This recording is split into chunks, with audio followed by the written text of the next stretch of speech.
So welcome everyone to the Grassland Interest Group meeting of the Bellarine Land Care Group. My name is Sophie Small. I'm Land Care Facilitator for this group, and welcome, lovely to see so many people. Just like to start by acknowledging the traditional owners on the lands on which we live, the Wadawurrung people, and paying our deep respects to their elders past and present. We'd also like to acknowledge and honour the traditional owners of the lands from all the places which our visitors are joining us this evening. So without further ado, I'd like to acknowledge Lynne Kelly and welcome Lynne Kelly for coming this evening to speak to us. We're very excited. Lynne's coming to speak to us this evening to talk about natural history, memory, and Indigenous knowledges. Lynne is an Adjunct Research Fellow at LaTrobe University, specialising in Indigenous knowledge systems. She's the author of 20 books, including Spiders, Learning to Love Them, Crocodile, The Memory Code and Memory Craft, and the co-author of Songlines, The Power and the Promise. Lynne lives in Castlemaine, where she belongs to various natural history groups. And in her daily life, she's put into practice what she's learned about memory so that she's able to retain all kinds of information. And we're very, very interested in your techniques because we'd all like to know and to be able to remember all the birds of Australia, for example, Lynne. So it's an absolute delight and honour to welcome you here this evening. Over to you, Lynne. Thank you. Thank you very much. Hopefully I will be giving you a couple of practical methods you can apply tomorrow. I'm going to attempt to share the screen now. When we practiced, this worked, but that doesn't mean it always does. But you've got my screen? Yes, that's perfect. Except I can't reduce what's on the side again, which happened last time. Oh, well, I'll have to guess what's there. Okay, so I'm going to be talking about Indigenous memory systems. That's some of my books. They're the ones that are relevant to what I'm talking about. So I'd like to also pay my respects to elders past, present and emerging. Particularly, I'd like to acknowledge the traditional custodians of where I live and am presenting the Adjunct. But I'd also like to acknowledge the custodians of all cultures around the world, because I couldn't have done my work without the help of them from all over the world, as you will see, because the things I'm talking about are practiced by all cultures that I've looked at, because they are the way the human brain works. And we in Western society are not taking full advantage of that. So the two elders whose heads I'm intending you to get inside, Auntie Bridget Chili Davis and Uncle Gilla Michael Anderson. For those who are not Australian, I know that some people wanting to watch the recording and are here that aren't from Australia.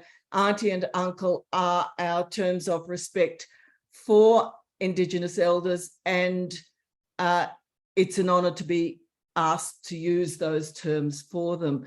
And I'll talk about Auntie Bridget and Uncle Gilla a bit as we go, but let's try and understand what's going on at a superficial level. Obviously not, I can't do everything an Indigenous elder could ever do, but there's 412 birds in Victoria. I'm not going to attempt all of Australia. I've managed all of Victoria, and the knowledge will include the identification, habitat, behaviour, and any totem rules that apply to them. Now that's the birds. And I know for most birders, knowing every bird and recognising it is quite an achievement. But add then all the mammals, and that's not just the big ones. That includes all those little marsupial mice and all the funny little things and the different possums, plus all the reptiles and amphibians, freshwater fish, marine fish. You've now got hundreds and hundreds of animals, but then you've also got all the invertebrates. And this is, when I was doing the research, absolutely astounded me, because most of us don't notice them and certainly can't handle them.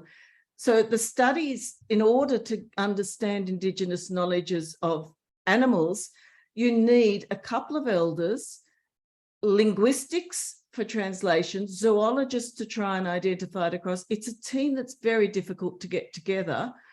And so one of the studies was with the Navajo in America, and they identified 701 insects and a few other invertebrates thrown in, of which 10 were botherers, 1 they ate, and all the rest were known for knowledge's sake and to use in metaphor and lessons and teachings and so on, which is pretty astounding because you add it to everything else.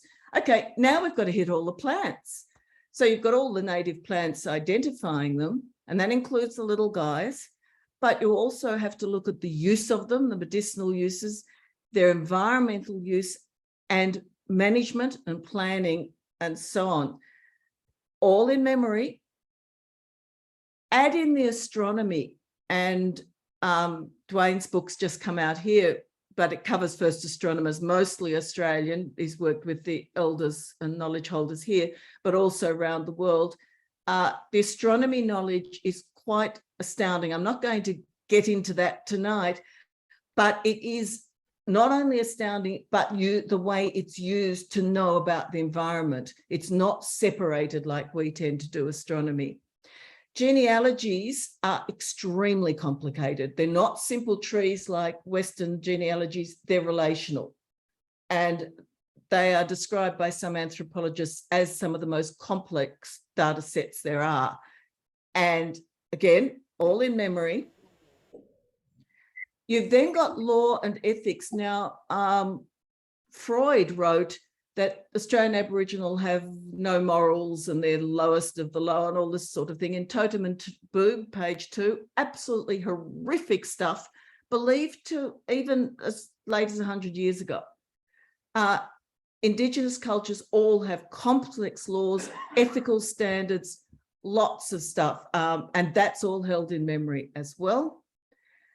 As Nungarai, one of my Indigenous colleagues who gave me a lot of valuable use at the beginning, she said the elders were pragmatic old buggers. We wouldn't have survived if they weren't. Now, in Australia, especially in Indigenous parlance, buggers is a term of endearment for stubborn, knowledgeable, really solid type thinkers. So please, people outside Australia, don't take that as offensive. But the important thing she made me realise very early in my research was how pragmatic this information is, in particular what we're going to look at tonight, the animals and plants and environment. Now, all of that knowledge is not held in nice, neat, separate domains like we tend to do with Western knowledges.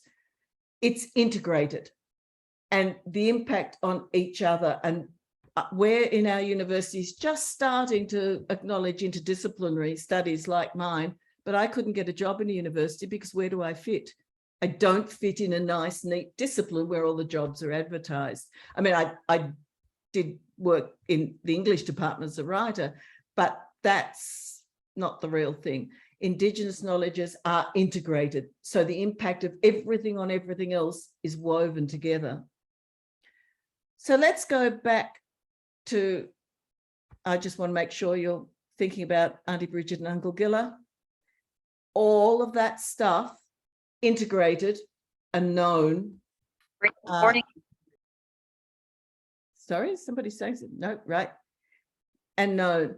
Now, Plato quoted Socrates, because Socrates didn't use writing, that this invention, referring to writing, will produce forgetfulness. We won't learn to practice our memories, and that'll discourage the use of memory. I don't know what he would have thought of technology.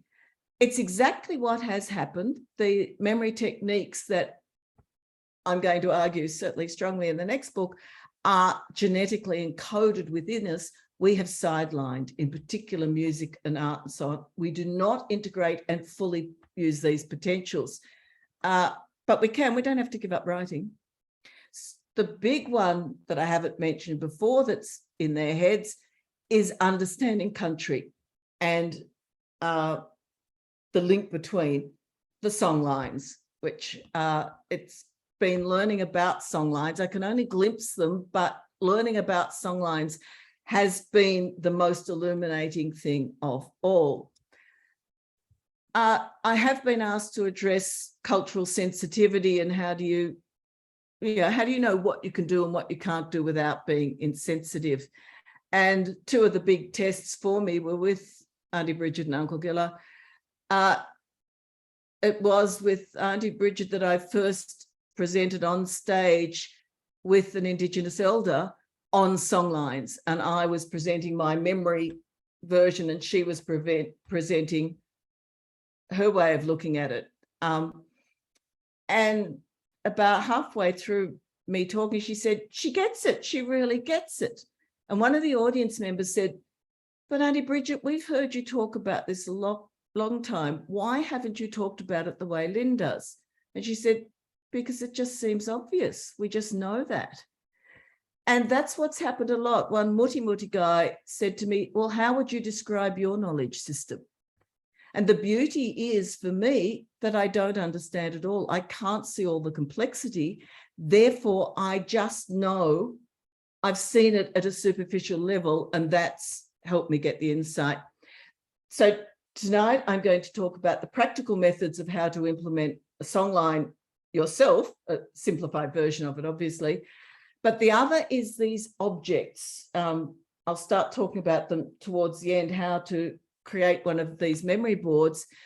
And I was doing a workshop on that, and Uncle Gilla came along, and we had the most wonderful discussion for hours and hours afterwards on how these work. But they were very scary times for me, because in my head was, what if I've got it wrong? What if I say the wrong thing? So my very oversimplified answer to that is it Aboriginal or Indigenous or First Nations? It can be any, it depends who you're talking to. Always try and be specific to the culture you are referring to and check what they use. For example, we're told in Australia never to use the term American Indians, except that some of the people I'm working with refer to themselves as American Indians. And a lot of the original work I did was at the Indian Pueblo Cultural Center, which they call Indian. The museum in Washington, run by American Indians, is called the National Museum of the American Indian.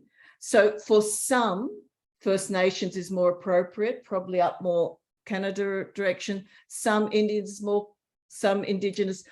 Go to the culture you're talking about and see what they use. But if you try, you'll usually get away if they know you are aware that you're trying to be sensitive.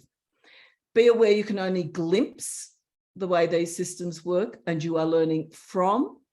You're never going to fully understand. You're not an Indigenous, you're not initiated in an Indigenous culture.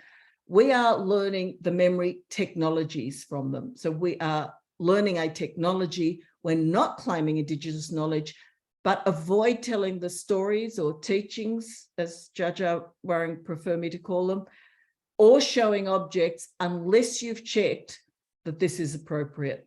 So that's my quick how to do it being appropriate. So let's get on to songlines. The term was first used by Bruce Chatwin a long time ago. He introduced the term. He was looking at it in terms of navigation and understanding. Different Indigenous people in Australia feel differently about it. He did oversimplify, but then again, he acknowledged the intellectual achievements. My book with Margot Neal from the National Museum of Australia, in the opening book in the First Knowledges series, I take my guide now from Margot as to what I can do, because she's Indigenous and I've worked with her very closely. And Singing Saltwater Country is a really useful one on Yanyuwa knowledge. So one way to look at a songline is imagine Uluru. This is the easiest I know for people overseas, you may hear it called Ayers Rock. We don't call it that anymore. We call it Uluru, and we do not climb on it anymore, thank goodness. That would be inappropriate. But the Anangu, the traditional owners, they have a songline that goes right around. So if you have a look at that and imagine yourself walking around, and it's about 10 kilometers around or something, those little dots are cars. If you imagine walking around at every little crevice and location, there is a ritual that goes with it. Now, ritual by definition is a repeated event. You can't read any more into that. As to the spiritual level, religious and so on, that's up to those people. And I don't go near that sort of material. I stick to the science because I can safely compared to other aspects. So if you imagine yourself walking around, at each location, there is a ritual, a performance, because these knowledge systems are performative, and that encodes knowledge. And this is the most powerful memory system you'll ever come across. And I'll go into how to start at a simpler level. As you climb up on the rock, they become restricted places where a lot more knowledge is stored by association, because the human brain associates information with place. It's the place cells in our brain. If you go to the 2014 Nobel Prize for Medicine, the work on the place cells in the hippocampus and memory systems won that Nobel Prize. It's fairly recently. You would swear every Indigenous culture's up to date on the absolute latest in neuroscience and have been applying it for tens of thousands of years. So this is the way your brain will work. Think of something at a location and be aware of your location. That connection will be made permanently. Every time you walk that location or imagine yourself walking it, the information will come back. Unless you've tried it, you cannot believe how effective this is. These sung narratives are not just Australian cultures. I've learnt most obviously from Australian Aboriginal songlines, but native, there's a few of the trails in the Southwest. Most of my work in America was with Pueblo, Pacific Island ceremonial roads, and the Inca secas. Let's go on to the Inca. We know about these. They're no longer, the culture's been destroyed by the Spanish invaders, and nearly all their stuff, they're like the quipu, the memory device at the bottom. But the Spanish also documented that they set up Cusco, their capital, with all these roads around it, with shrines along it, which they explained are like your books. The roads are mostly physical, but not entirely. And it works exactly the same method, and then was destroyed. Don't even get me started on that. Some cultures managed to do this on the ocean. As I was doing the research, the Pacific navigators, I could not believe what I was reading. Those two books are absolutely astounding. I think I've only just glimpsed what these navigators are capable of doing. And even though I've read those books a couple of times, and Moama, the film, used a lot of Indigenous advisors and certainly gets a hint of what they were doing. But they also used physical devices to teach and learn. So that's the two things I'm going to attempt to teach you tonight. I better keep track of this time because I can waffle on forever, is how to set up a songline, a simplified version of it, and how to use and create a physical memory device. The Inuit can do the same over featureless ice, and other cultures over featureless ice. They still set up these systems. They will add markers, they will use songs, they'll use all these methods and get home safely every time. It is, for me, close to inconceivable, not far distant from the Pacific navigators. So these methods are absolutely extraordinary. We will stick to simplified versions. So the simplified version we'll start with is the method of loci, or also called Memory Palace's Journey Method, Art of Memory. This is a simplified version of the songlines, the sung narrative pilgrimage trails. So, but if you look up any thing on the memory palaces is on, you'll see that it was invented by the Greeks, which is pretty amazing given it's a simplified version, and almost certainly a simplified version of the indigenous cultures that came before literacy in those parts of Europe. Dominic O'Brien is 8 times world memory champion and is one of the ones who helped me learn these methods and compete in memory competitions and take out the senior over 60 Australian title twice. Memorizing shuffled decks of cards and lists of numbers and words and things, totally useless. But I had to prove that these systems work. He coined the term journey method. So that's starting to make you see what I was saying about going around Uluru, journeying through. So Cicero, Augustine, Homer, lots of these people, I just jumped a good few hundred years there, used this method and wrote and described it. Homer didn't describe it, but still, yeah, it doesn't matter. So before I go on, one question I often get at this stage, because I'm going to say you need to create all these images. Some people say I can't create any images. There is a thing called aphantasia. So your mind's eye, when you think of an apple, can you actually see that apple? So some people will see it very clearly, most, and various degrees, but then some people with aphantasia, like me, see that. We have absolutely no visual memory at all. Why did evolution put that in us? We don't get post-traumatic stress. There's other things, but let's not go there. The main thing is, if you look up this sort of technique, you'll find people saying people with aphantasia can't use memory palaces. Not true. I do. I've got 12 kilometers of them out there. So here's how you set it up around your home. My home is the pale red roof up the top. And this block going down to the zero, which isn't a zero yet, but down to the roundabout, down and around the block is all of prehistory for me. So I start off at the Archean and Cambrian and so on at the beginning. I get by the corner to the, I can't see my thing. It's really worrying me. I can't see that.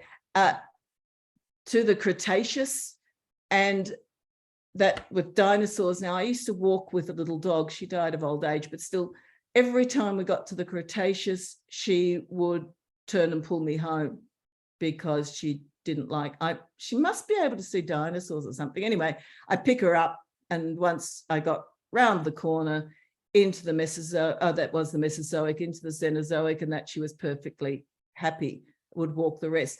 As I walk around that block, the Neanderthals come out and talk to me. Lucy's over there. She comes out long before the Neanderthals. All of prehistory I have associated with locations around that block and can then add more and more and more information. So this is the method that works. The easiest way to start is to start in your own house. You now know what my house looks like. My memory palace for the house, but I'm going to suggest something else for you. But my memory palace is all the countries of the world, starting from the biggest. So down in my studio at the bottom, at the door there, I've got China, and I go round to Nigeria. By the time I get to the window near the pergola and then heading out again, I've got to Bangladesh. Bangladesh is the 8th biggest country in the world by population. How did that happen? I mean, I'm nowhere near England and Spain and all the people that invaded all over the place, but we don't hear about Bangladesh. It's just a bit bigger, just there. I'm pointing, big help to you. Russia and Japan.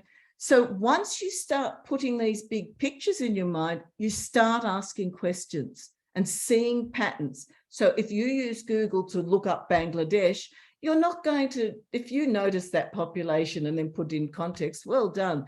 But if you do it this way, you'll start to see patterns because your brain is a pattern-making machine.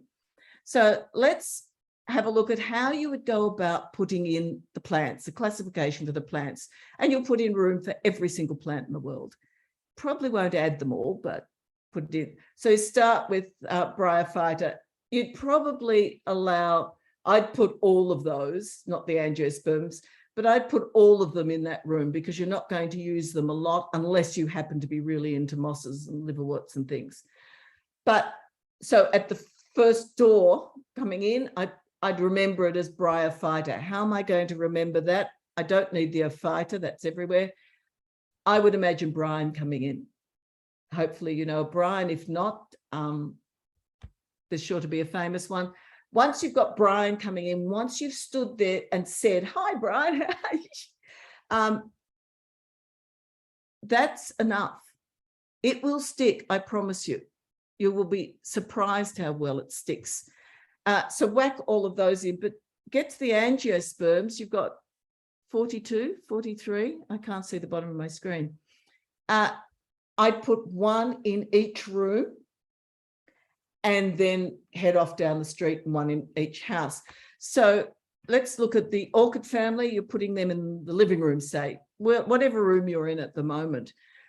So now you want to add one of the orchids. Let's say you want to put in the little chocolate lily. That's not an orchid. One of the orchids, sorry, my plants aren't anywhere near as good as they should be. So you choose an orchid and look in your room, every single item, every location, pictures, windows, everything you can associate with an orchid as you add more and more and more. There are hundreds. I'm just looking around this room now. There are hundreds of locations. So you don't need to add all the orchids at once. You just say, this room's going to be orchids. The next room, do them in order so you can walk around your journey. The next is going to be the beans, and so on, right around all your plants. Once you've got it set up, I can't think of Indigenous. My head's just constantly going to introduce plants. Anyway, where are the eucalypts? So you whack them each into one place and off you go, adding them as you want. So let's go back to Songlines, because that's a memory palace and it works extraordinarily well, nowhere near as well as the full thing. So we're back to Uluru. There's the Anangu's Tajerka, which is what they call their knowledge system, their songlines. So if you're talking about Anangu, you should use that word rather than general word of songlines. But there's big differences between memory palaces and songlines, and it's to do with the level of complexity. And that's where we Western people start to get lost. But I'm being taught a lot by Tyson Yunkaporta. His book, Sand Talk. We're in a 4-university study together on the differences between memory palaces and songlines, narrative trails, whatever you want to call them. And he's got me trying to add in the differences. So let's have a look at the differences. So once you've got your memory palace set up, and that's grounded it literally, you can start to try and add some of these higher level methods. The stories or the teachings or the information are sung. Singing is a much more robust way of remembering stuff than straight text. The song may be just rhythmic, it'll be performed, but it will be have the rhythms and the advantages of using music. I can't see what that says. Sometimes in coding, relevant, whatever. These songlines are designed for permanent memory, and whereas most people using memory palaces, especially memory champions or even Cicero doing his speech, are using them temporarily. Songlines are designed for permanent memory. And they are usually encoded on country, because if you are physically there, that uses particular aspects of the neuroscience, making it a much stronger way to remember. They can be recalled through just memory and imagining yourself walking the trail or jumping to a particular location.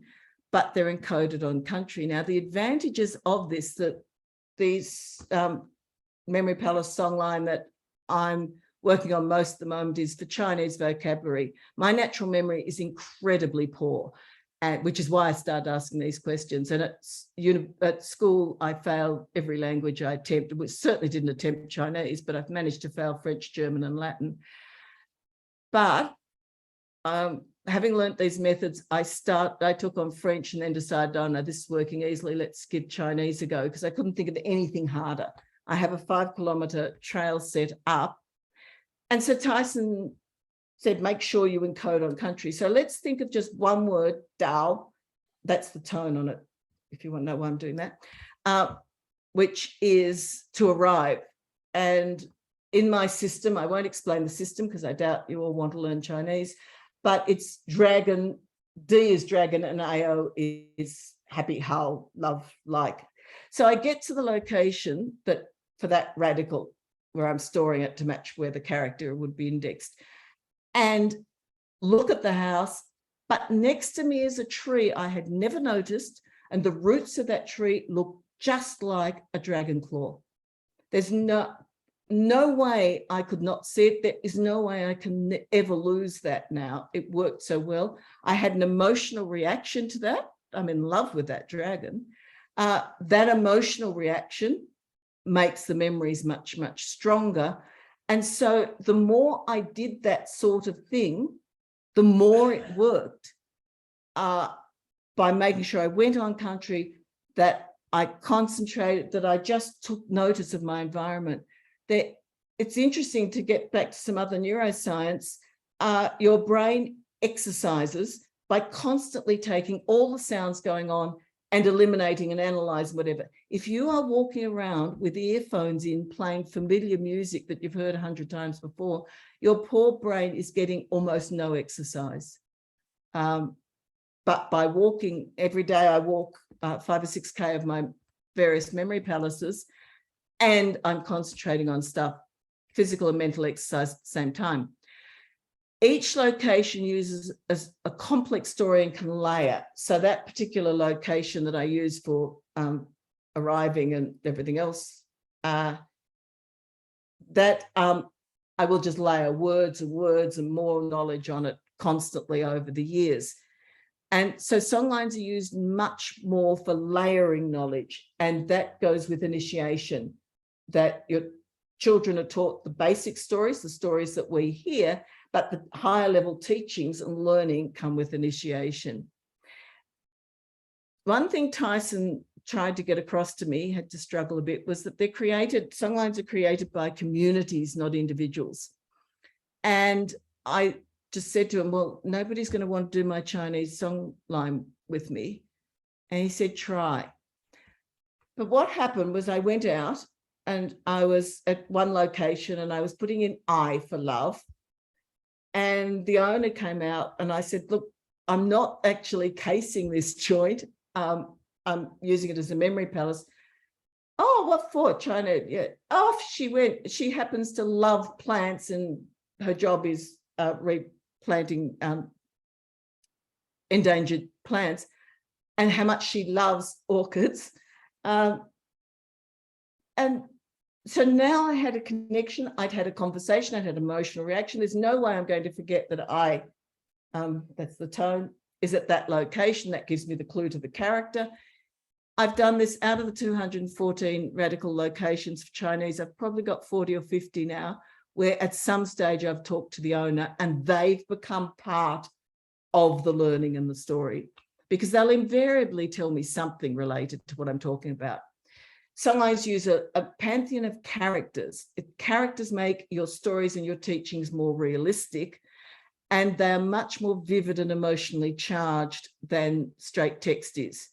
They are embodied, so they use movement and dance. So when I put, I actually did onto this, but still the sanderling, little bird, I dance the sanderling. It goes up and down with the tide, really cute. The more you use movement, the more your brain will take it in, and they link to other devices, which we'll talk about later.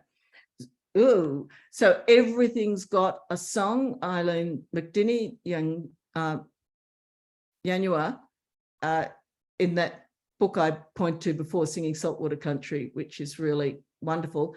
Everything got a song, no matter how little. And notice the things she talks about. And Nungarai said, elders are pragmatic old buggers. And she immediately lists all these practical stuff. And because that's the knowledge that's held, it has spiritual and the other connections, but that's not our place to know. So one study shows that 70% of the songs in D'Urberville corroborees, the corroboree being a performance, because performances are the way to maintain and transmit information, are linked to knowledges of animals, plants, tides, and astronomy. Now, the astounding thing is how permanent this information is and how well it can be maintained by the cultures handing it on through using these methods. So this is Patrick Nunn's work that's on Aboriginal stories, and he's now gone global with the more recent book, showing that some of the stories, I'm working with Patrick, and some of them are up to about 17,000 years ago now. Some of the stuff that I've been talking to a Tlingit elder about probably go back at least that far. Now, this is how information about landscape changes, so we can confirm, not that the Indigenous people need it confirmed, but they can be confirmed by the scientific archaeology and dating and all that sort of stuff, are back from up to about 17,000 years at least, we know. Now, I did an experiment for a TV show that's coming out next year, I hope, where we did the telephone game. Lined up 10 people. The Indigenous storyteller told a very short story, about 6 sentences at most, to the first person. 10 minutes later, it had all sorts of animals and things. 10 minutes later, one animal out of all the animals and plants survived, and a new one had been added. There was a monkey in there that wasn't in there before. We then told everybody the actual story, ha, ha, ha, and the director said, do it again. How can we do it again? They've all heard it. Did it again, and the same thing happened. We cannot keep information accurate for minutes, and yet we have stories accurately from all over the world dating back tens of thousands of years. That's how phenomenal this method is. So one example, the Boonwurrung people in Melbourne had dictated, and it was recorded before anybody had gone under the Port Phillip Bay and looked at the path of the Yarra, and they described it accurately in terms of Bunjil, the wedge-tailed eagle. And, you know, we're talking 10,000 years. There is a slim chance that it dried out 1,000 years ago. So this information is only 1,000 years old. Accurate. It's absolutely extraordinary. So there's Bunjil, photographs by my birding fanatic husband, Damien. That's how we think of Bunjil. We look for the wedge-tailed eagle. But to the Indigenous Koori people I talked to down here, Bunjil has personality. He's a character.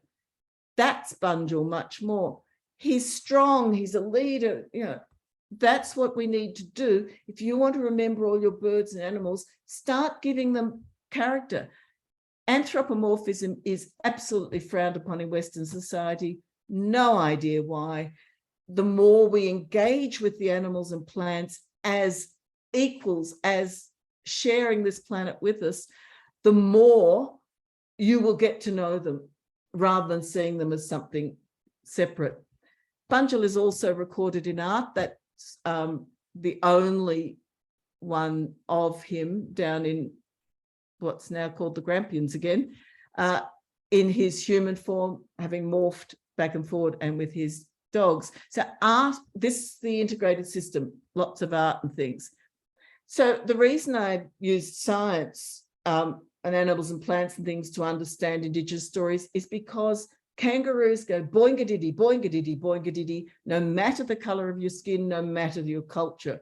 We are storing the same information. We're just storing it very differently. We can use both. We can learn from that. So let's take a few quick examples because I do want to teach you how to make a memory board. The rainbow bee eater, which around here whack up north as migratory birds, the Callum people of New Guinea use the arrival of the bee-eater to tell them about when to plant taro, and T-A-R-O, not T-A-R-O-T, to plant the taro, because they follow the calendar using the sun along the ridge. But to be really accurate about the weather conditions, the behavior of this bird, which stays up high and eating the insects up high, but just before the rain comes down, it comes to much lower. Weather conditions are really accurately dictated by the teachings that are done through the stories and the knowledge of the character of the rainbow bee-eater. The bar-tailed godwits go way north. The Yolngu people, who are saltwater, freshwater people on the edge, use its arrival in migration to judge where the water conditions and to really understand the tides and the way it all fixes together at a really complex level. Now, today I was told by Damien that one of the Tasmanian godwits has now been tracked in Alaska. That's the sort of migration. Now, I know a lot of you know that, but I still find it unbelievable. A young one did that entire flight without landing. Poor little thing. Anyway, so it's this sort of knowledge, the knowledge by the Ku-ring-gai people, linking the way the emu in the sky, which is in the dark, within the dark space within the Southern Cross. What's gone? My head stopped working. The Milky Way. Milky Way. Thank you. I have no idea what you're going to get within the next 10 minutes. Anyway, the way the emu in the sky goes in the Milky Way, there's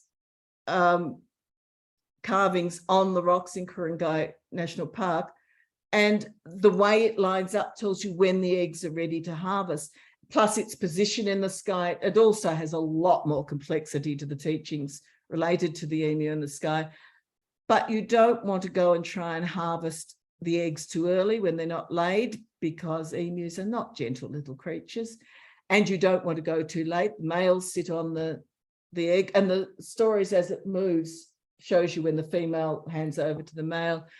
So you don't want to go too late when the eggs are no longer viable. It also includes a whole lot of environmental. You don't take too much, sustainable populations, all that stuff is all encoded in these stories. So let's go to one of my favorite, which is from right up the very northern areas, the story of the loon, and there he is at the top of the loon pole. Totem poles tell stories that are absolutely fantastic, and those who have looked at my book, The Memory Code, know that how much that helped me understand the post circles from the Neolithic and so on. But the red-throated loon is a pelagic bird. That is, it's not a pelagic bird. I can just imagine Damien went just then. It's not a pelagic bird. It doesn't stay out at sea. It comes in every night. And it has a very distinctive piercing call, and it calls the whole way in. I've heard it up in Orkney when I was doing some research up there. So if you do the performances, include the call of the loon, the Indigenous people in one area talked about the fact that this will make your hunting more successful and it will protect you and save lives. It's exactly what it does, because if a storm comes up and unexpected and you get lost and all the birds are going berserk up there, as long as you can pick out the call of the red-throated loon and follow it, you'll get back to land. Now, that's only a very simplified version of the information recorded in the loon teachings, but it gives you a glimpse of exactly how you link the behavior to a whole lot of other things. So we've got music, and music is a huge memory device, which is in the heart of Indigenous cultures, and we sideline. And the new genetic research I'm involved in shows that we are encoded to have music in the heart of our learning, which we don't do. The same with dances and performance. So a performance space is a knowledge space. It's not an entertainment space. So don't think of an Indigenous performance space as a theatre. It's so much more than that. So what you have is public and restricted spaces. These are Bora grounds, Aboriginal Bora grounds, which are restricted spaces. And that's because if you restrict the information, you can stop it getting wrecked by that telephone effect, the corruption of the telephone effect. The only way you get that incredibly accurate long-term information is by keeping some of it restricted. So we have no right to ask for the restricted stories, as they're called here in Australia, secret men's business, secret women's business, because those laws around them are what have kept this information, the information we can gain so much from, kept it so accurate. So I'm going to quickly whack over to the Pueblo at the Indian Pueblo Cultural Centre in Albuquerque. And you'll notice the women are holding corn. I'm not going to go into all the other stuff I learned from them. It was an amazing time. Their corn, they plant probably up to 17 different varieties and subgroups. So if you know with corn, any of you that have planted it, cross-pollinates like mad. And if you have, like we do, a monoculture of just the yellow corn and we have a bad season for it, tough, it's gone. By having all these different varieties and by planting them very carefully so that they're separated in distance and time and monitored very carefully, they have kept this corn, different varieties, pure all the time. And within the stories, the teachings that I'll talk about in a moment, they have kept all the rules and regulations on how to make sure that happens. It's sometimes called Anasazi corn, which it shouldn't be. That's the Navajo name for Pueblo is Anasazi, and it's not complimentary. And so the Pueblo get very upset about people calling it Anasazi corn. So the way they keep this information accurate, and the way I'm suggesting you start trying to think about memory, is it's performed. It's performed by Kachina, which are the mythological characters. The question, are they real? Are they mythology? Are they from previous generations? The question's the problem. That's not what matters. And it's probably a mix of both. There's some incredible examples from that of real people that have gone on to become Kachina. That's not the point. The point is that these are performed knowledge. So if you're going to learn your orchids, start singing and dancing them, start giving them personalities. The chocolate orchid, chocolate lily. Okay, let's do lilies. The chocolate lily is a chocoholic. Off we go. And the chocolate must be Cadbury's because it's purple. Right. Anyway, off we go. And that Kiva is a restricted performance space. So that keeps the information. I've been in one where the sound acoustics is absolutely extraordinary. So what you've got is the information about the corn comes from the corn mothers, the teachings of the corn mothers and the corn maidens, which are all the different colors, the yellow corn maiden and the white's the mother and so on, including the black and purple. But it's also in their painting. The Kachina all have dolls. Those are not playing with dolls. They're given to children and others to start them understanding and gaining a relationship with them, and it's performed. So we've got, we're now getting onto these memory boards. We've got examples from all over the world on how these structures are used. And at the top is the Ojibwa birchback bark scroll. I'm probably pronouncing that wrongly, but I'm sorry. But the birchbark scrolls, which I saw at the museums, and I've watched videos of elders creating them.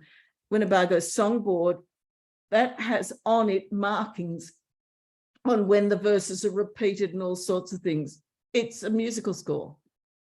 Calendar sticks, keeping detailed information of seasonal changes, which I know is something that down at Bellarine Landcare you're looking at, how to encode seasonal changes. Well, there's one version. The kipu from the Inca. Wampum belts used too, and then the Plains Indians use winter counts. They each year place a new piece of information on, and that item, each one, it's placed on the first snow of winter, which is why it's called the winter count. That's Lone Dog's winter count, and each one of those, when pointed to, not only recalls that year and that event, but a whole lot of information stored related to it. So what I'm trying to get at is that these sort of devices, as memory devices, are used globally. They were gorgeous, absolutely beautiful. Oh, got that again. So how are we going to do this ourselves? The simplest way is like my one of the spider families, because I'm a little bit obsessed by spiders. Used to be an arachnophobe, irrational fear. So I started studying them. And so these are each, they're the megalomorphs, and then into the uraniumorphs. Down here, you'll probably work out that I've got the wolf spiders, like Cosidae, array, where I can see it down there, but I can't. Uranium, all the orb weavers are there. So that works, because at each position, you're in a different position. It doesn't work anywhere near as well, but it's the easiest way to start. And if you want to do a dozen or so, grab a bit of wood, shove it on, and then start repeating it. And that whole thing will stay in your brain. And we link to different artworks. So you can see there that this artwork covers the environment. So if your land care is doing a particular area, you probably do drawings of it, but Aboriginal people can be much more aesthetic, but also bring in teachings and stories and characters and everything to help memorize it. So common, I'll get to this one. So that's a kulamon, food dish, but these are mobile cultures. We don't have nomadic cultures. Nomadic means wander everywhere. We have no nomadic cultures. They are mobile in that they will move between various sites, well-known following resources. And so a lot of the objects they take with them, these can be encoded. And this is a Western Desert one of a culture that no longer exists. I was granted guardianship of it and asked, because the old people wanted me to talk about what I'm talking about. So I get a bit emotional every time I hold that.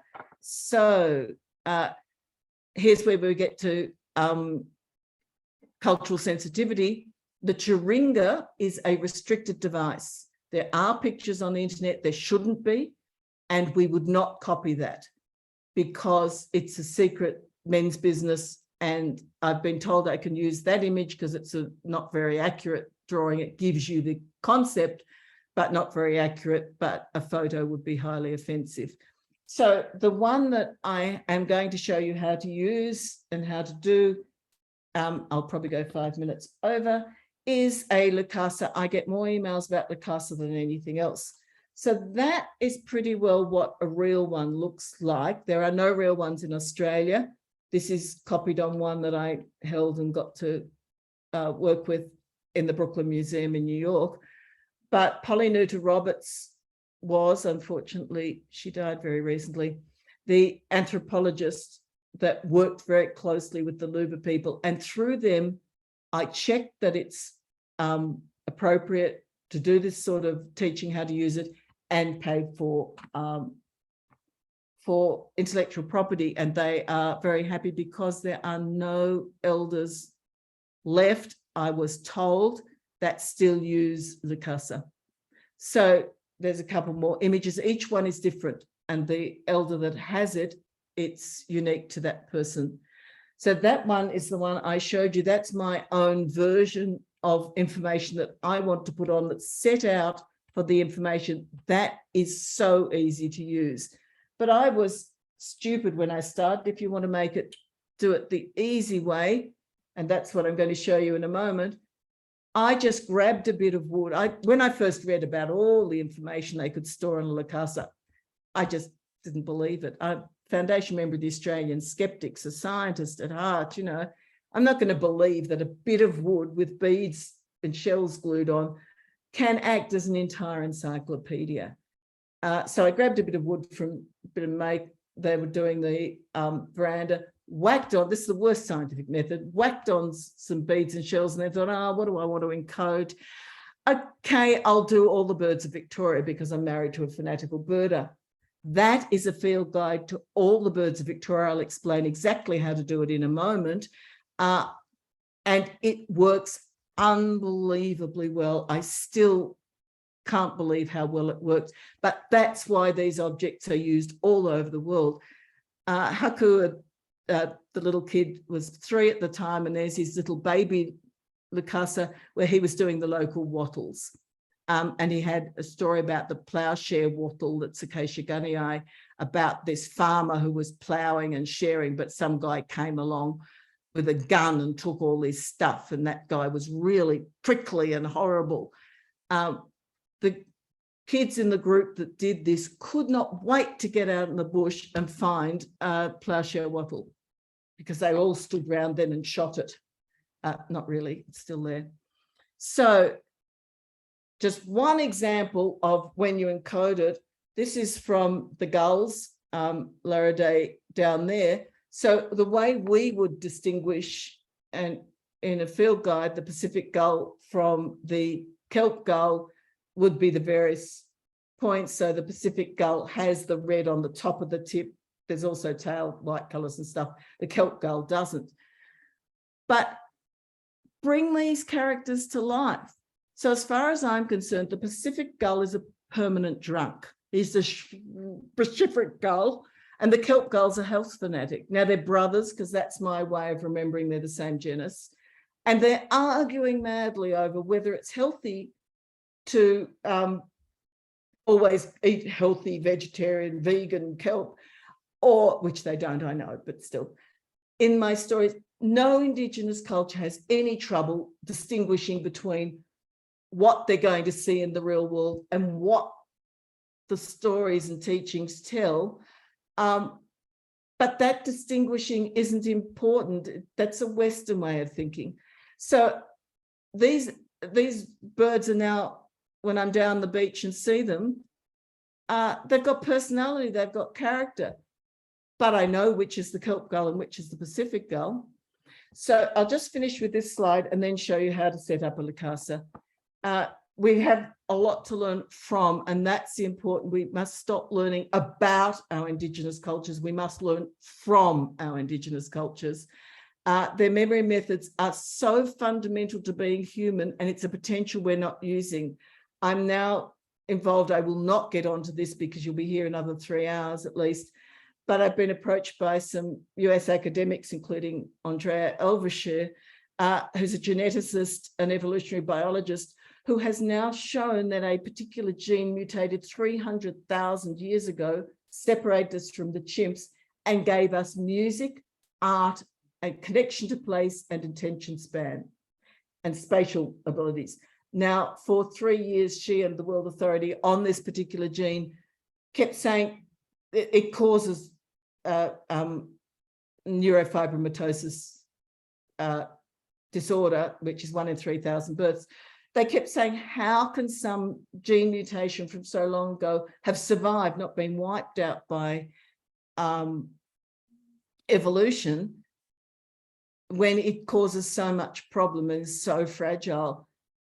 And it wasn't until they came across my work and read the memory code that they realized why music, art, connection to place, along with FOXP2, the language gene, whack it all together. And if you think in terms of songlines and Indigenous knowledges, this is why we have kept the language bit, we've kept neurotypical education, and we have sidelined over the last couple of thousand years from our education systems, these methods.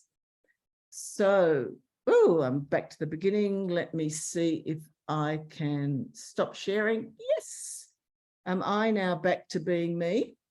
I hope so. I don't seem to be. Yes, I think you're the main one on the screen, Lynne. Right, that's all that matters. Okay, you Sorry, want to you're not set the up. main one. Sorry, I meant to say you're not the main one on the screen. I don't know whether that's, yeah, no, maybe that's my view. Perhaps everyone else. Yeah, that's okay. Please continue. Can people see me as the main one? Doesn't matter. This is my Lucasa. Glued everything on. So work out what it is you want to remember. In this case, it's, if I'd done it properly, all the birds of Victoria. So you get different beads. There I am. Different beads and shells, whatever you want, and glue them on. But you'd be much better off to do it much more systematically. Then you start encoding. So let's take this one up here. It goes that order. I glued something back on. Hey. Anyway, goes around like that. And down here, I had to do Menuridae, right? This little tiny one, which is lyrebird. Notice I'm very bad at craft. The glue dribbled down and this tiny bead. Now start thinking and let your mind be stupid. Menuridae. Well, the AD we are always going to get. Okay, some man urinated on my Lucasa and then he lied about it. So that little tiny story has given me Menuridae being the lyrebird. These are in taxonomic order. There's Motacillidae. Anyway, so as you go around it, you will find something that works for each one.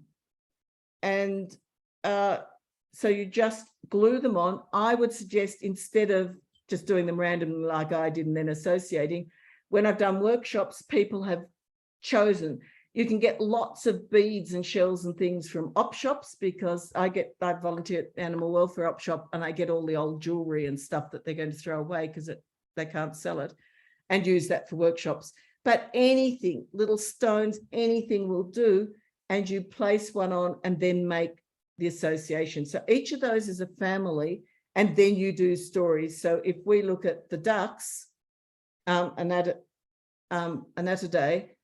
then I've got a story about a footy match that's got the magpie goose and the, I'm trying to think who's the captain of the other team.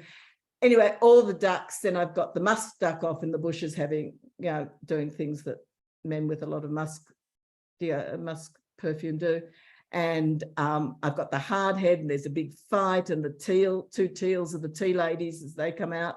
So that story gives me each of them in order of the way of the story of the ducks.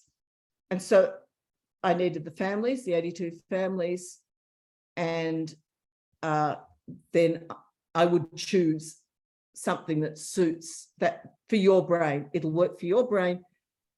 So I've now got all the birds encoded here. We're out birding one day, and my husband, we saw a bird that he couldn't identify. It's not new for me, but it is very unusual for him.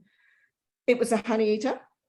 Honeyeaters are only, I've got 36 of them. He knew it was a honeyeater, but it just didn't look right. I could reel off the whole 36 in order. He did elimination, and it was a juvenile little friarbird right on the edge of its territory. He's got a photo, so it was, he could confirm that with other birders. But having the whole big picture makes a difference. If I see a little bird with yellow on the wing as a honeyeater, how do I know that it's New Holland honeyeater and not some other honeyeater that's also got yellow on its wing? That's the way it works, and it works so well. I have said a fraction of what I'd like to say, but I will leave it at that if Sophie wants to ask any questions. Oh, wow. Thank you, Lynne. That absolutely blows all of our minds, I think.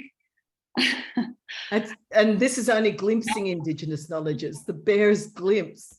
Yeah, and it just goes to show, that we really need a shift of thinking to be able to understand all this stuff and to really kind of get, what it actually means. And we're not going to solve climate change and all the rest with the neurotypical thinking. If you look at our politicians, even those that are different colours and genders, they're still all thinking the same way.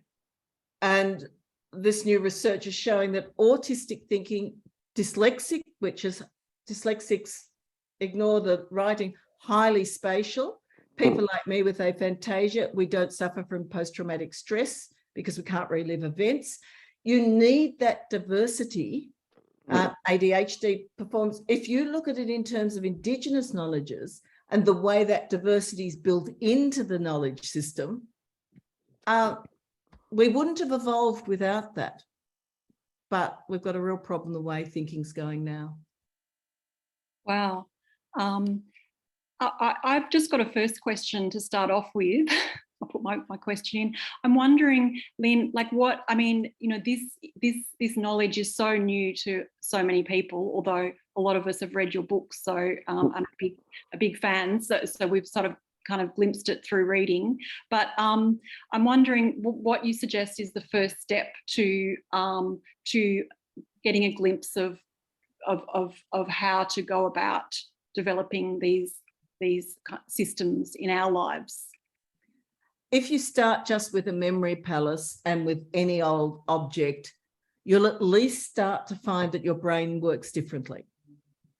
But then the best way is to approach any Indigenous organisation that will talk this way.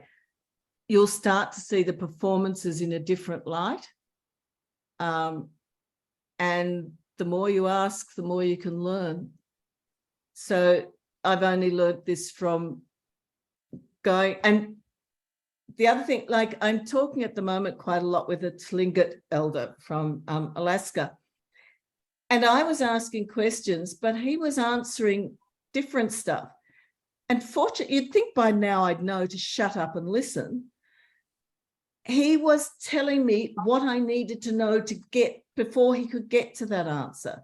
So one important thing is to not try and find an answer immediately, but to try and understand what you're being told, because it's a gift, whatever you're being told. And Absolutely. To appreciate the fact that it's all integrated and that there's restricted information. So you'll know there's more information. You don't need to know what it is because it's not yours to know. And just a second question from me. I'm wondering, Lynne, working with Tyson Yunkin-Porter, have you actually started dancing and singing down the street? It's a bit embarrassing, actually. I keep sometimes forgetting. Yeah, there's a podcast, Tyson and I waffling on about this stuff very loosely on one of his podcasts. Yes, it does help me, but I get lost in it now. And that's something, don't go anywhere with earphones. I'm now so aware of it. So there's one place on my history walk where Augustine is, and St. Augustine, before he was a saint, talked about how these methods happened, and that if you were thinking about, he called them the fields of memory or something, that things will keep wanting to talk to you and all wanting to engage with you at once. Sometimes that's overwhelming. But whenever I walk down the street, he's at a lamppost just down there. He jumps out every time. Even if I say, I can't, I'm just going to go and get the bread. Please let my brain stop for a moment. Augustine jumps out every time. Your whole world becomes alive in a way it's never been before. And I've got 12 kilometres of songlines here in Castlemaine. The annual, I think it's 300 kilometres been recorded in, that level of understanding every part of country. And that's just what's been shown and recorded. There's a Monash project. So trying to learn to listen, to stop trying to think the way you do. As a skeptic and scientist, at the beginning, I kept, being skeptical. I'll tell you a little story. I learned that I don't have to understand everything. I was in Pueblo country in America at the National something monument. Sorry, my brain stopped. And I got there late because the distance was in miles and I'd read it as kilometers. Anyway, I was left alone there and the rangers said, look, I'm a scientist too, but the rock art will only show it to you if it's ready to, and you're ready to receive it. No, yeah, all right, be polite, go along with it. I was particularly looking for spirals because, I don't know, I like spirals. And there's a rock with a sign saying, the spiral on this rock, there was no spiral on that rock. I tried every light angle, I tried everything. There was no spiral. Went up further, got more and more confused, and just the landscape just took me over because it was so unusual and different and all this art and everything. Got back to the rock and there was the spiral. Now, I can't explain it, but I've stopped trying to always have a scientific explanation for everything. I like them, but sometimes things happen that I can't explain, and I've learned to accept that. It's a big lesson for me to learn and to listen.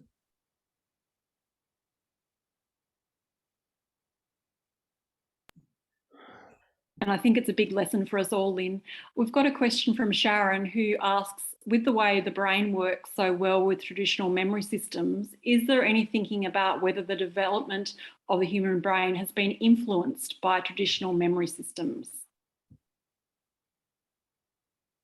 Oh, this is a chicken and an egg thing.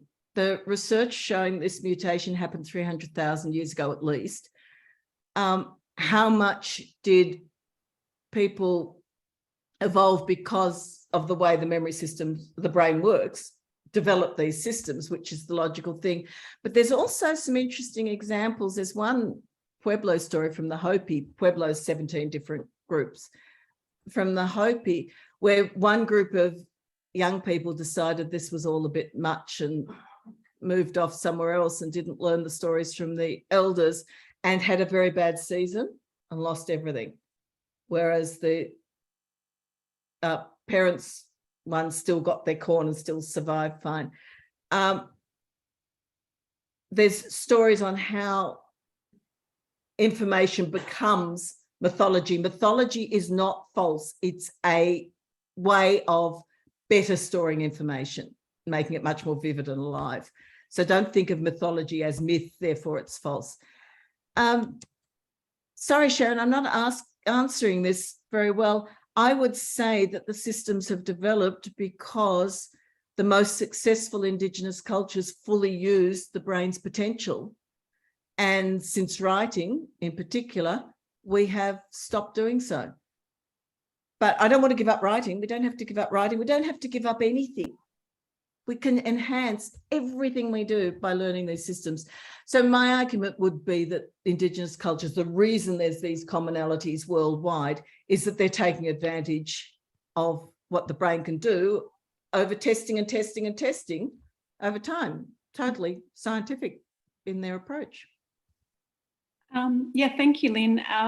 Sharon's also got another question which really flows on to the end of your answer, but she's asking, has there been any exploration of whether or not memorising specific information and practising memory techniques can improve incidental memory in everyday life?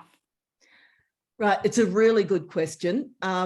Certainly there's some research showing that each time you do it and associate and place and so on, lays down neural pathways, and this can go on to very old age.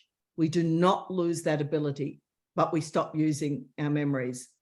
So how much dementia, there's different dementias, so this is a big topic, is that we stop using these information systems. So there's research going with people being taught these methods and then taking them into care and the impact on dementia. And now I've forgotten what the question was. I sidetracked there. Oh, yeah, Lynne, it was just with regard to incidental memory in Right. everyday life. Yeah. Everyday life. No, it hasn't improved my natural memory at all, but I use these methods so naturally now that the moment I'm conscious of wanting to memorize something or to remember something, some event, I will automatically make the sort of link I need. So in that way, yes, my memory is way better at 71 or whatever, way better than it's ever been in my life before. And I use it all the time, particularly for names and things like that. That's another whole topic. But so yes, incidentally, it's way better, but it's not naturally way better. It's because I now know how to use my memory. Okay, well, we all want to learn how to use our memory, that's for sure. There's a question from Richard Hamilton, and it goes back to whether you feel like there's a risk that restricted teachings are being lost as there were not as many people to pass the knowledge on to, and if so, is there a way to retain the knowledge while protecting cultural sensitivities? What a huge question. Yes, it's being lost. In Australia, we've lost so much, and worldwide that'll be the case. There's a real issue for Indigenous people, and the Yolngu and the Yanyuwa have addressed this really strongly, but so have all other of our language groups. The information is restricted. That's what's kept it safe and strong. So if they release it, they're breaking cultural traditions and taking risks. They don't release it and the young don't pick up on it, then it's lost. That's a horrible dilemma to be in. There are many cultures around the world that are working hard suddenly to find ways to store this information to make sure it's not lost. We've got to do everything we can to help them. But one of the nicest compliments I've ever had was Indigenous culture from Northern Territory. One of the elders said to me, when you say people can learn from, and this is so useful, suddenly our children are starting to say, hey, we do want to learn it, whereas a lot of them hadn't before. So if we can talk about how valuable, how much there is to learn from, maybe we can help the Indigenous elders help their own youth to learn it. But it's a real issue as to what restricted information. So there's certainly recordings, the Yolngu DVD ceremony. They released a lot of that because they were worried it would be lost. So it's a big dilemma for Indigenous cultures. We need to do everything we can. We need to respect keeping places and whatever the restricted areas are in other cultures, and they need their country. We've got to stop taking country away and destroying it.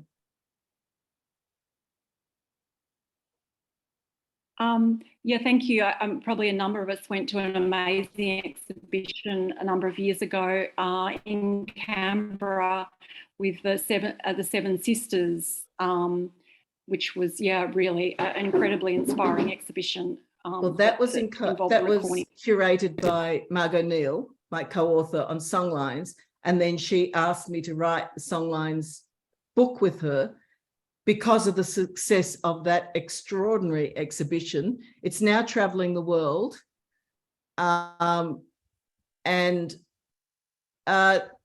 It's just done England and Berlin and Paris and heads for the States and a few places.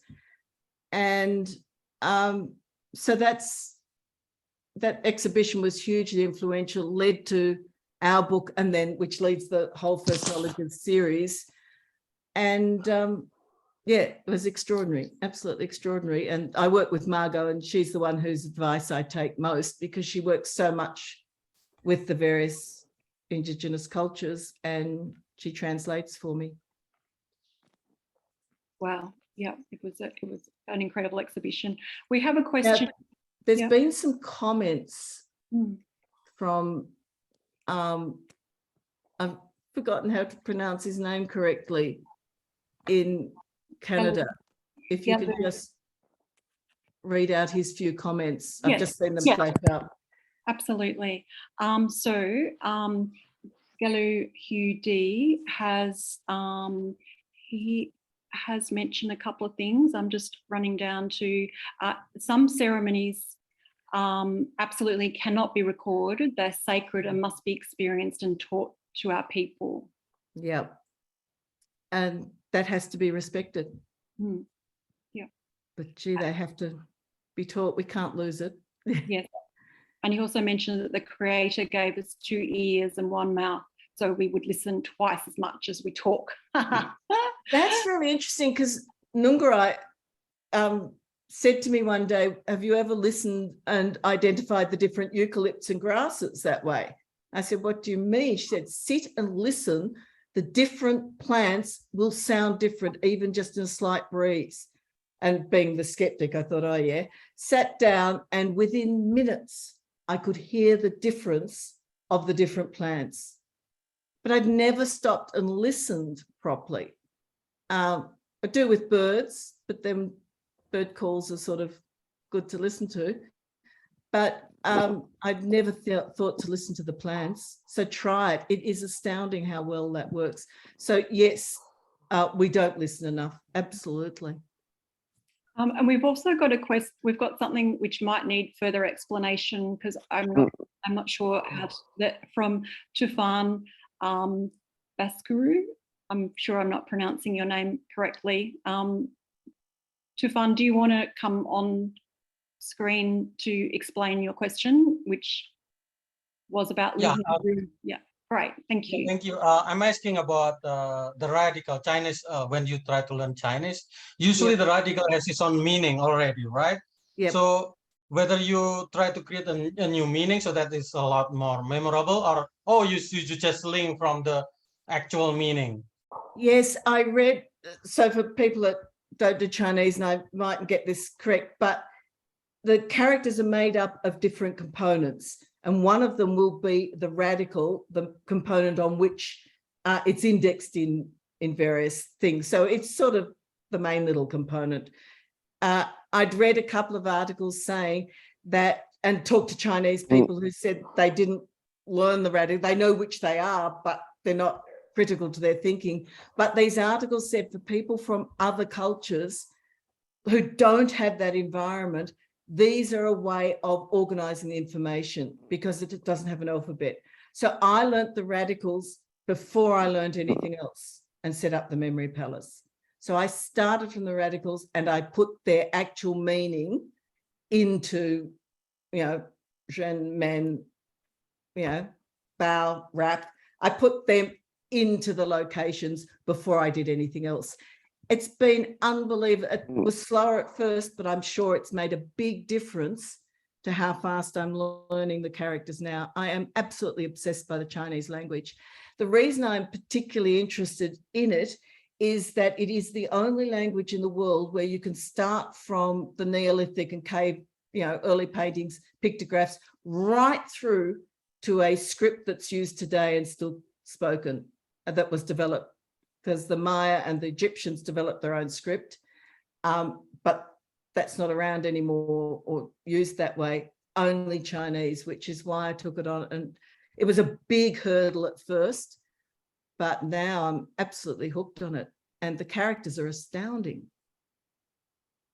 Right, thank you very much. Yeah, because pretty much the same that happened to me when I tried to learn. I'm from Indonesia, so generally speaking, right. I also start from radicals.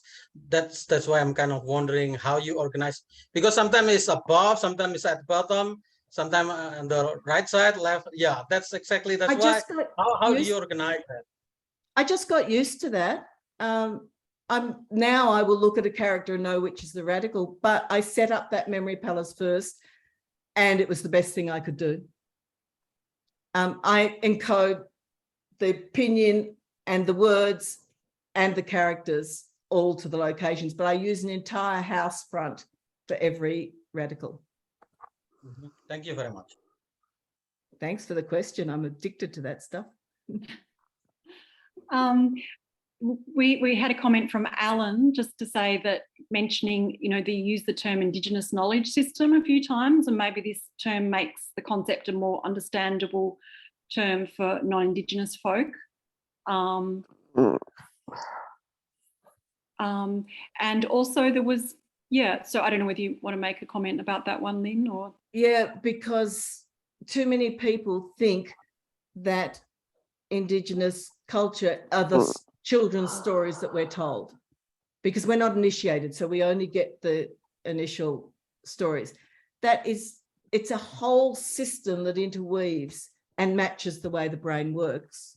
So yes, it's complex and wonderful. And the more you do it, I mean, I'm still at the beginning, obviously, but it's made my life so much richer. Yeah. Well, and you mentioned a podcast with Tyson Yunkaporta. What was that? I can't remember what his podcast's called. I do lots of podcasts. If you just Google Tyson Yunkaporta and Lynne Kelly, you'll pick it up. It's he runs his own podcasts. It's one of those, but that Google will pick it up. If not, message me through Facebook or email or something, and I'll find it myself. Okay. And we've had a comment again from Galuhu D, and I don't know whether you'd like to come on and just make a comment that you typed into the chat box. I'm not sure which comment you were referring to. Oh, there was a number of them. Yeah.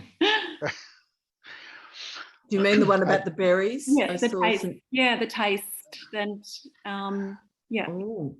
So yeah, I had an elder who came on to a stream that I share online once in a while, discussing the medicines that and things that we see around us that we really take for granted.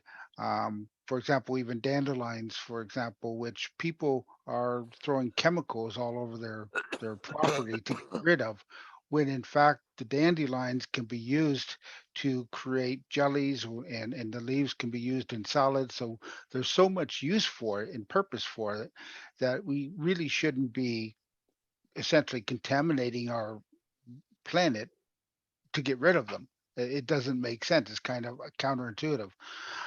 And she also discussed some of the berries that are wild, that when you approach them downstream, the berries want to protect themselves. They want to live. So when it smells the humans coming along, it turns their taste into a sour taste, so that they're not as desirable. So then you leave them alone. But if you can take the berries going against the wind, they actually taste sweet. And so it's a matter of kind of what she's termed as indigenous science. Once you learn these things, you can use those things to help your community. And those are things that get passed on.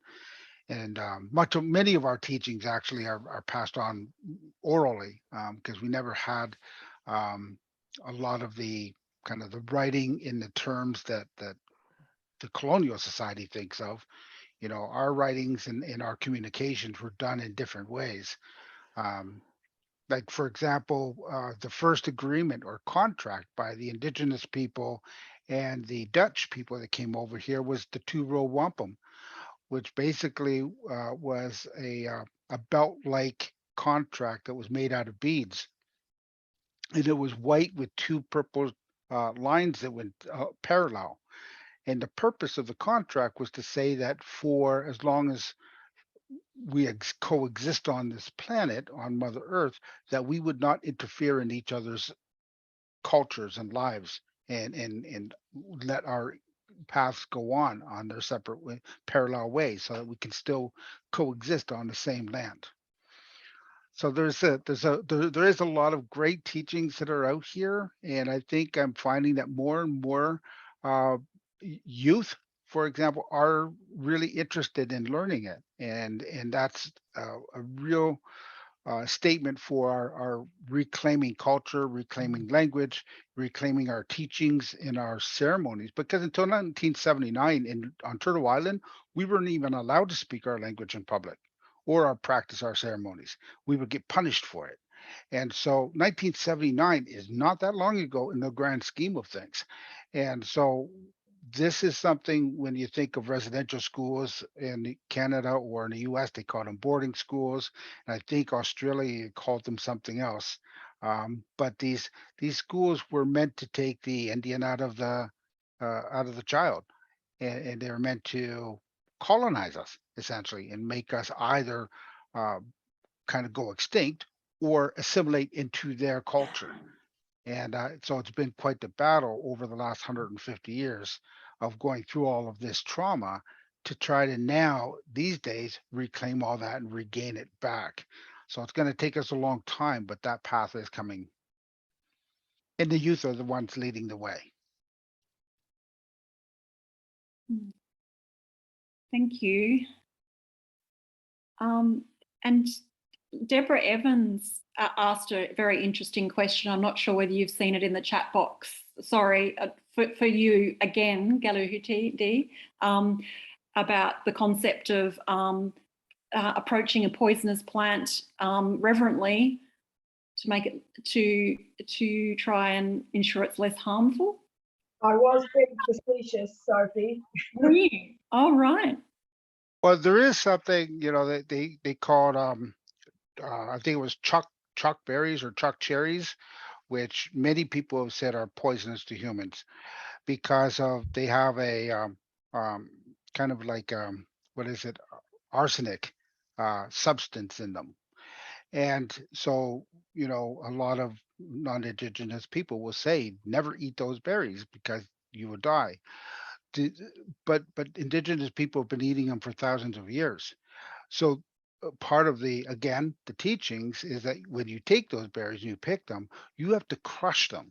And if you crush them the right way and into a powder, you actually get the arsenic substance evaporates and disperses outside of the plant. And so you can actually still eat the berry, and it's not poisonous. It's just the way that it's got to be treated and handled. That's what we really learn from our elders. Thank you. Well, I think it's probably pretty much time to wrap up now. So yeah, it's been an absolutely wonderful presentation, Lynne. Did you want to make any final comments?